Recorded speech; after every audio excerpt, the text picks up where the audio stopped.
Garments শ্রমিক আন্দোলন বাংলাদেশ কর্তৃক আয়োজিত আজকে এই সেমিনারে সম্মানিত সভাপতি,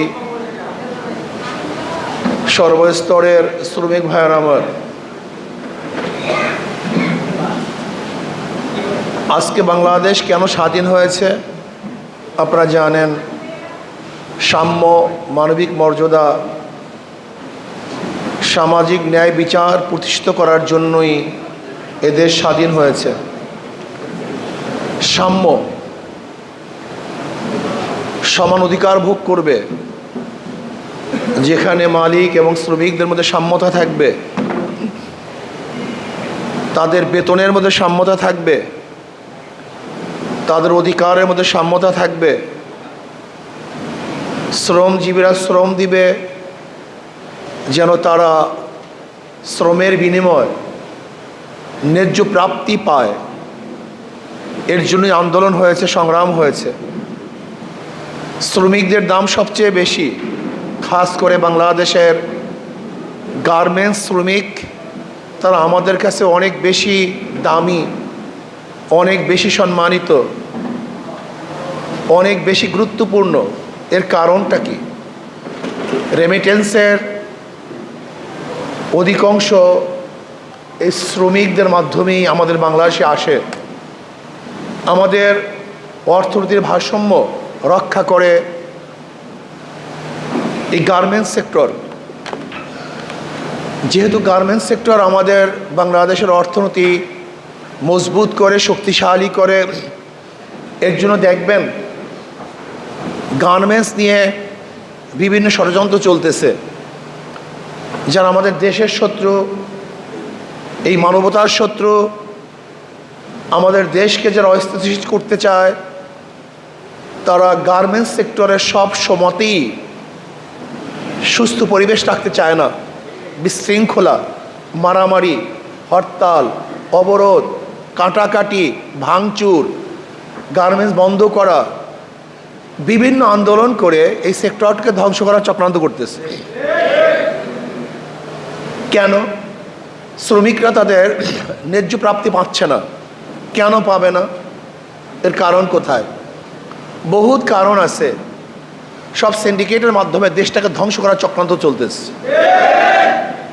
যেই গার্মেন্টসের প্রয়োজন ছিল 1000 কোটি টাকা, তাকে দেয়া হয়েছে 4000 কোটি টাকা। যেই গার্মেন্টসের প্রয়োজন ছিল 2000 কোটি টাকা, তাকে দেওয়া হয়েছে 8000 কোটি টাকা। মানি প্রয়োজনের চেয়ে তাকে দেওয়া হয়েছে অনেক বেশি। আবার গার্মেন্টস মালিক যেই টাকাগুলি ব্যাংক খাত থেকে নিয়েছে কন্ট্রাক্টের মাধ্যমে, এত % টাকা দেওয়া হবে, তুমি আমাকে এত লোন দাও। দেখা যায় উৎপাদনের চেয়ে আমার ইনভেস্ট অনেক বেশি। সেখানে এক সমস্যা। এরপরে সমস্যা কি? সমস্যা হলো আমাদের সরকারগুলি গার্মেন্টস সেক্টরকে চালাবার জন্য যে পদ্ধতি, প্রক্রিয়া, আইন প্রণয়ন করার কথা ছিল, সেই সুন্দর আইন নাই, সেই পদ্ধতি নেই। দেখা যায় শ্রমিকদেরকে অবৈধভাবে অপসারণ করানো হয়। শ্রমিকরা জানিই না কখন তাদের বিদায় নিতে হবে, চাকরিচ্যুত হবে। এর জন্য শ্রমিকরাও আগ্রহের সাথে মন দিয়ে কাজ করছে না। আর মন দিয়ে কাজ না করার কারণে যেই পরিমাণ উৎপাদন হওয়ার দরকার, সে উৎপাদন হচ্ছে না। এখানে বৈষম্য। যদি শ্রমিকদের ন্যায্য অধিকার দেওয়া হতো, জুলুম না করা হতো, অত্যাচার অবিচার না করা হতো, তাহলে শ্রমিকরা এই প্রতিষ্ঠানকে নিজের আপন মনে করত। তারা সেখানে উৎপাদন বাড়িয়ে দিত, লাভবান হতো। লাভবান হতো মালিক, লাভবান হতো শ্রমিক, লাভবান হতো এই দেশ। কিন্তু সেখানে পরিকল্পিতভাবে শ্রমিক এবং মালিকের মধ্যে বৈষম্য সৃষ্টি করা হয়। শ্রমিকরা কোথায় থাকবে? আমি দেখেছি রাত্রে 1টার সময়, 2টার সময় গার্মেন্টস ছুটি দেওয়া হয়। আমার মা বোনেরা সে রাত্র 2টার সময় রাস্তায় কোথায় যাবে, কি অবস্থায় থাকবে? গাড়ি থাকে না, যানবাহন থাকে না, তাদের নিরাপদ কোনো আশ্রয়স্থান থাকে না। এটা হবে কেন? আমি মনে করি শ্রমিকদের জন্য, খাস করে আমার বোনদের জন্য, নিরাপদ আশ্রয়স্থান করা দরকার। যেমন এই গার্মেন্টসের অধীনে যেখানে শ্রমিকরা থাকবে তাদের জন্য স্থাপনা করা দরকার। যদি গার্মেন্টসের অধীনে স্থাপনা করা হতো তাহলে আমার মা বোনেরা রাত্র 2টায় 3টায় নিরাপদ অনিরাপদ অবস্থায় রাস্তায় নামতে হতো না। তাদের শ্রম আরও বাড়ানো হতো, তাদের প্রাপ্তি যদি আমরা আরও বাড়িয়ে দিতাম তাদের কাজের প্রতি আগ্রহ আরও বাড়ত। এর জন্য আমি মনে করি মালিক এবং শ্রমিকদের মধ্যে যে দূরত্ব আছে এই দূরত্ব কমাতে হবে।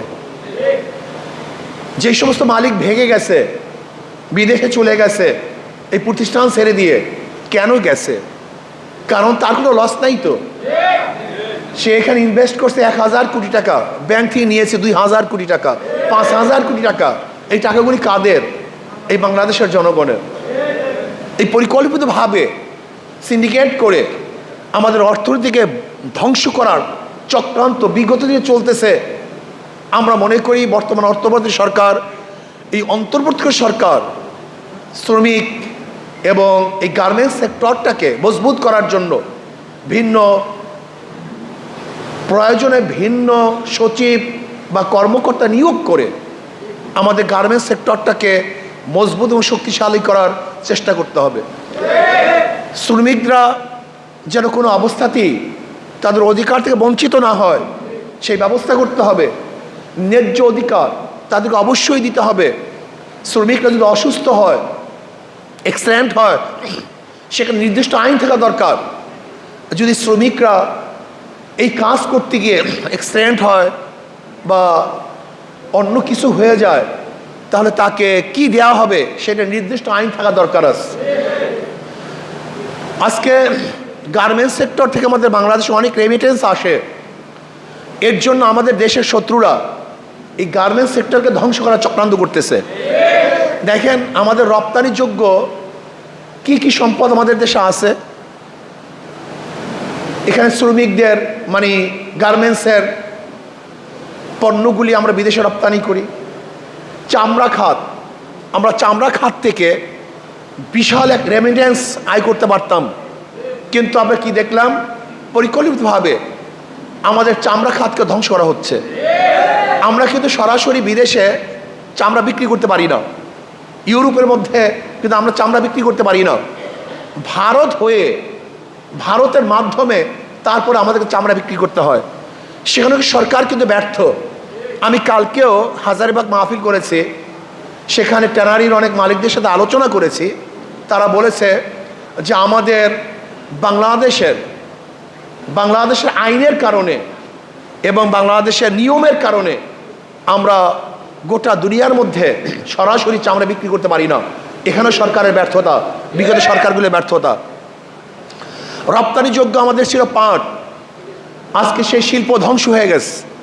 আমরাও আজকে পাট রপ্তানি করতে পারছি না। যেখানে এখন সবচেয়ে বেশি রপ্তানিযোগ্য আমাদের মাল উৎপাদন হয় গার্মেন্টস থেকে, সেই গার্মেন্টসকেও ধ্বংস করার চক্রান্ত চলতেছে। আমরা অন্তর্বর্তীকালীন সরকারকে অনুরোধ করব, গার্মেন্টসের প্রতি আপনি খেয়াল দেন, মনোযোগী হন। গার্মেন্টসের মধ্যে যেই সমস্ত ঝামেলা চলতেছে, শ্রমিকরা যেই দাবি দাওয়া নিয়ে, ন্যায্য দাবি দাওয়া নিয়ে যে আন্দোলন করেছে, অবশ্যই শ্রমিকদের ন্যায্য দাবি দাওয়া অবশ্যই আদায় করতে হবে, অবশ্যই দিতে হবে তাদের প্রাপ্তি। এটা আমরা আশা করব। এরপর আসুন, আজকে ভারত আমাদের হাই কমিশনের উপর আক্রমণ করেছে। ভারত আমাদের পতাকাকে অপমান করেছে। হাই কমিশনের উপরে তারা চড়াও হয়েছে, সেখানের মানুষদেরকে আহত করেছে। ভারত কি চায়? পায়ে পাড়া দিয়ে আমাদের সাথে যুদ্ধ করতে চায়, আমাদের আক্রমণ করতে চায়। ভারত আমাদের কেমন বন্ধু আমরা ইতিমধ্যে দেখে ফেলেছি। আসলে ভারত তো আমাদের বন্ধু নয়, বন্ধুত্বের পরিচয় দিতে পারে নাই। আজকে মমতা ব্যানার্জি যে বক্তব্য দিয়েছেন, এটা বন্ধুত্ব কোনো বক্তব্য হতে পারে না। এটা মনে হয় আমাদের শত্রুতার বক্তব্য দিয়েছেন। আজকে লোকসভায় যে বারবার বাংলাদেশ নিয়ে আলোচনা উঠছে, এটা বন্ধুত্বের পরিচয় নয়, শত্রুতার পরিচয় দিয়েছে। আজকে ইসকন কিন্তু আমি মনে করি এটা ধর্মীয় কোনো হিন্দুদের কোনো প্রতিষ্ঠান নয়, এটা হলো সন্ত্রাসীদের প্রতিষ্ঠান। এদেশের হাজারো হিন্দুরা দেশপ্রেমিক, তারা দেশ, এই মাটি ও মানুষের কথা বলে, তারা এই দেশ নিয়ে ভাবনা করে, এই দেশের উন্নয়নের চেষ্টা করে। কিন্তু ইসকন কিন্তু এই দেশ নিয়ে চিন্তা করে না, বরং দেশকে অস্থিতিশীল করার চক্রান্ত করে।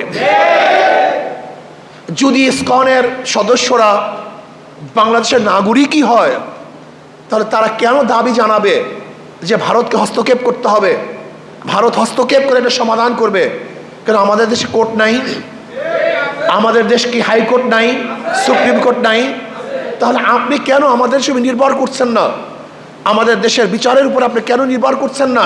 তার মানে আপনি আপনাকে এই দেশের নাগরিক মনে করেন না। আপনি হয়তো বা কোনো দেশের এজেন্ডা পালন করার জন্য চেষ্টা করতেছেন, কোনো দেশের এজেন্ডা বাস্তবায়নের ষড়যন্ত্র করতেছেন। আমি ইসকনকে বলবো, আপনি যে ষড়যন্ত্র করতেছেন, বাংলাদেশের জনগণ বারবার হাজারো ষড়যন্ত্র রুখে দিয়েছে, নস্যাৎ করেছে। ব্রিটিশরা ষড়যন্ত্র করে টিকতে পারে নাই, পাকিস্তানেও টিকতে পারে নাই, ফ্যাসিস্টরাও টিকতে পারে নাই। আপনি যে ষড়যন্ত্র করতেছেন, বাংলাদেশের জনগণ ঐক্যবদ্ধ হয়ে আপনার সমস্ত ষড়যন্ত্রকে ধ্বংস করে ফেলবে ইনশাআল্লাহ। প্রিয় ভাইয়েরা আমার, আজকে বাংলাদেশ নিয়ে ভারতের বক্তব্য স্পষ্ট আন্তর্জাতিক আইনের পরিপন্থী। ভারতের বক্তব্য এটা আন্তর্জাতিক আইনের লঙ্ঘন। ভারত আমাদের উপরে যুদ্ধ চাপিয়ে দেওয়ার ষড়যন্ত্র করতেছে, স্পষ্ট হুমকি দিচ্ছে।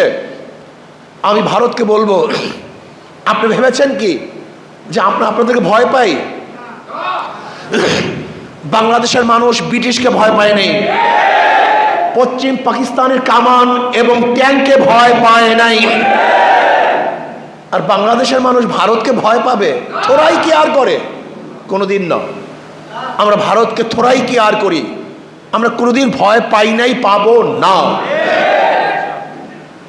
যদি আপনি ফার্দার আমাদের দেশের বিরুদ্ধে ষড়যন্ত্র করেন, বহুত কিছু করেছেন, আপনার 5টা গোলামকে বাংলাদেশের নেতৃত্বে বসিয়েছেন, এই বক্তব্য আমার না, আপনাদের দেশের সাংবাদিকরা বক্তব্য দিয়েছে যে আমাদের দাসী যদি আমাদের কাছে চলে আসে, সে দাসী শব্দ ব্যবহার করেছে, গোলাম শব্দ ব্যবহার করেছে, কর্মচারী শব্দ ব্যবহার করেছে। ফ্যাসিস্ট সরকার তো বাংলাদেশের সরকার ছিল না, এটা ভারতের 5টা গোলাম ছিল। অথচ ভারতের উচিত ছিল এই দেশের সাথে সম্পর্ক করা, এই জনগণের সাথে সম্পর্ক করা, কোনো দল বা কোনো ব্যক্তির সাথে সম্পর্ক নয়। দেশের সাথে দেশের সম্পর্ক থাকবে, দেশের সাথে জনগণের সম্পর্ক থাকবে। কিন্তু না, আমরা কি দেখেছি? ভারত বাংলাদেশের সাথে সম্পর্ক করে নেই, এই জাতি এই মানুষের সাথে সম্পর্ক করে নেই। ভারত নির্দিষ্ট একটা দল এবং নির্দিষ্ট ব্যক্তির সাথে সম্পর্ক করেছে। আর লেন্দুব দর্জির মতো এই সিকিমের মতো দেশকে ভারতের কাছে তুলে দেওয়ার যতগুলি ষড়যন্ত্র, সমস্ত ষড়যন্ত্রই বাস্তবায়ন করেছিল, কিন্তু বাংলাদেশের জনগণের চাপের কারণে, আন্দোলনের কারণে ব্যর্থ হয়েছে। নৌবন্দরের অবস্থা কি আপনি কি দেখেছেন? কি আইন করেছে?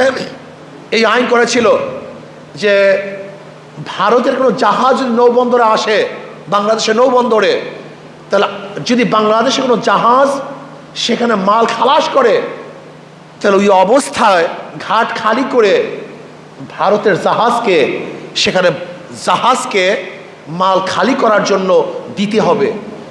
এটা গোলামি, এটা স্বাধীন রাষ্ট্রের আইন হতে পারে না। আজকে ট্রানজিটের অবস্থাটা কি? আমাদের বুকের উপর থেকে নির্বিঘ্নে ভারত যাবে, আর আমরা সামান্য অল্প কিছু রাস্তা পাবো না। এইটা বৈষম্য, এটা গোলামি চুক্তি হয়, এটা দেশ টু দেশ চুক্তি হতে পারে না। কাজে ভারতকে স্পষ্ট বলবো, আমরা ঐক্য, আমরা সবাই ঐক্য, এই জাতীয় ঐক্য। আমাদের দেশের বিরুদ্ধে কেউ যদি ষড়যন্ত্র করে, এই দেশকে ধ্বংস করার চক্রান্ত করে, তাহলে আমরা সেখানে কেউ বিচ্ছিন্ন থাকবো না। আমরা জাতীয় ঐক্য করে সম্মিলিতভাবে সেই ষড়যন্ত্রের মোকাবেলা করবে ইনশাআল্লাহ। বিগত দিনে করেছি, এখনো করব, ভবিষ্যতে ইনশাআল্লাহ সবাই ঐক্যবদ্ধভাবে সমস্ত ষড়যন্ত্রকে রুখে দেবে ইনশাআল্লাহ। আমি ভারতকে বলবো, বাংলাদেশের দিকে চক্ষু তুলবেন না, আঙ্গুল উঠাবেন না, জোরে কথা বলবেন না। যদি আঙ্গুল উঠাতে চান তাহলে আঙ্গুল হাতে রাখবো না, যদি চক্ষু উঠাতে চান ওই চক্ষু শরীরের মধ্যে থাকবে না।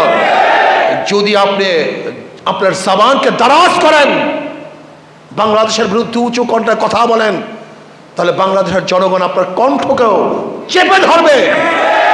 তারা না খেয়ে থাকতে পারে, গোলামি করতে পারে না। বাঘ 1000 বছর না খেলেও ঘাস খায় না। বাংলাদেশের মানুষ না খেয়ে থাকলেও, বস্ত্রহীন থাকলেও গোলামি করতে পারে না। আমরা স্বাধীন থাকতে চাই। এই স্বাধীনতার জন্য বারবার আন্দোলন করেছি, এই স্বাধীনতার জন্য বারবার রক্ত দিয়েছি, এই স্বাধীনতার জন্য বারবার জীবন দিয়েছি। কিন্তু গোলামির জিন্দেগি আমরা কোনোদিন কবুল করি নাই, করবো না ইনশাআল্লাহ। কাজে আসুন, গার্মেন্টস শ্রমিকদের অধিকার দিতে হবে, গার্মেন্টস সেক্টরকে শক্তিশালী করতে হবে, আমাদের রপ্তানি পণ্য আরও বেশি বেশি উৎপাদন করতে হবে। এই দেশ নিয়ে ষড়যন্ত্র করতে তাদের মোকাবেলা করতে হবে, দেশকে সমৃদ্ধভাবে গড়ার চেষ্টা করতে হবে। আল্লাহ আমাকে এবং আমাদের সবাইকে দেশ, ইসলাম এবং মানবতা নিয়ে কাজ করার তৌফিক দান করেন।